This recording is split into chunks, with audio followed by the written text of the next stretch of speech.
The year 2025 has turned out to be historic for India's economy. India has overtaken Japan to become the fourth largest economy in the world. During the second quarter, the country recorded a strong GDP growth of 8.2%, showing solid economic momentum. Inflation also came down sharply. In November, retail inflation fell to just 0.71%, giving relief to common people. At the same time, the unemployment rate declined to 4.7%, the lowest level since April 2025. Economists are calling this rare combination of high growth and low inflation a Goldilocks period for the Indian economy, indicating balanced and stable growth. Free welfare schemes and subsidies have become a major political tool in many Indian states. However, experts warn that these schemes are badly affecting the financial health of state governments. Many states are left with very little money for essential infrastructures like roads, hospitals, and schools. Punjab is a key example where only about 7% of funds remain for development spending after paying salaries, pensions, and loan interest. The state is already under heavy debt.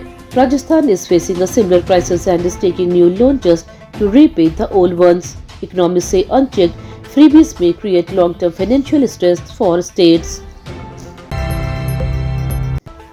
Ahead of the New Year celebrations, massive crowds are being seen at religious and tourist destinations across India.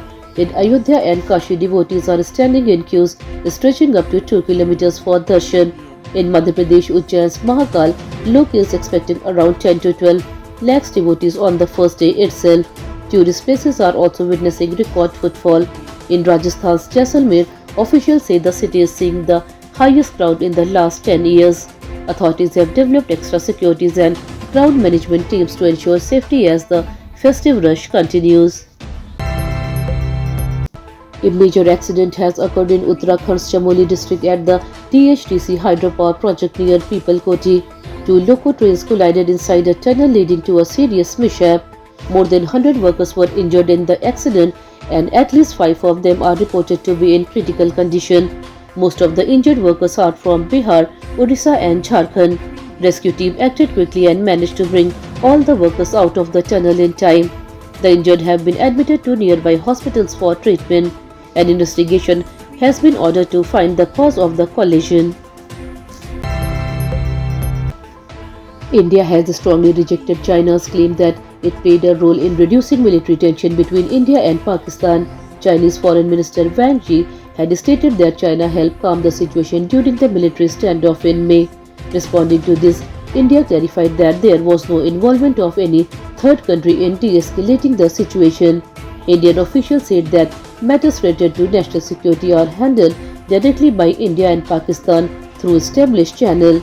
India maintained that the issue was resolved bilaterally and firmly dismissed China's statement as baseless and misleading. The last rites of former Bangladesh Prime Minister and BNP chief Khalida Zia will be held today in Dhaka. Following her death, Bangladesh has announced 3 days of national mourning. Leaders and dignitaries from several countries are expected to attend the funeral. Representing India, External Affairs Minister S. Jaishankar will attend the ceremony and pay his respect. Khalida Zia was one of Bangladesh's most influential political leaders and served as Prime Minister multiple times. Her death marks the end of an important chapter in Bangladesh political history, and condolences are pouring in from across the world. Tensions appear to be rising between Saudi Arabia and the United Arab Emirates over developments in Yemen. Saudi Arabia carried out an airstrike on the Mukalla port in Yemen, claiming that weapons were being unloaded from ships linked to the UAE. Saudi officials alleged that these weapons were meant for rival groups operating in the region. The UAE has denied the accusation and has called for restraint and dialogue. Both countries support different factions in Yemen, which has already been facing a long and devastating conflict. Observers fear that growing differences may further complicate the situation in the region. Indian stock market are trading strong today with heavy buying seen across sectors. The Sensex rose nearly 600 points and is trading around the 85,300 mark. The Nifty also gained about 200 points, reflecting positive investor sentiment.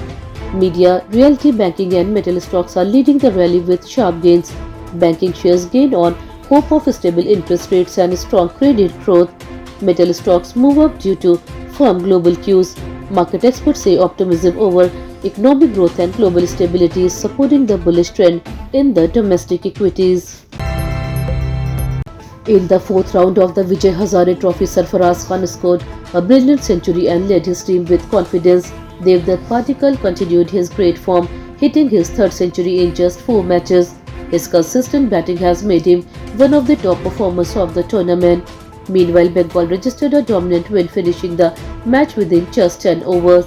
Their bowlers performed exceptionally well and gave no chance to the opposition.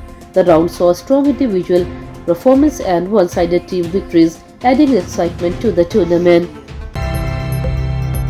A severe cool wave continues across North India. In Madhya Pradesh, the temperature dropped to 1.7 degrees Celsius, making nights extremely cold. In Chhattisgarh, thick frost was seen on fields and rooftops during early morning hours. Jammu and Kashmir and Himachal Pradesh received fresh snowfall, affecting road and rail movement in many areas. Due to dense fog and bad weather, operations at Delhi airport were badly affected. A total of 148 flights were cancelled, while around 150 flights faced long delays, causing trouble for passengers. That's all for today's bulletin. We'll be back with more updates next time. Until then, this is Tamanna Rizvi signing off. Have a good day.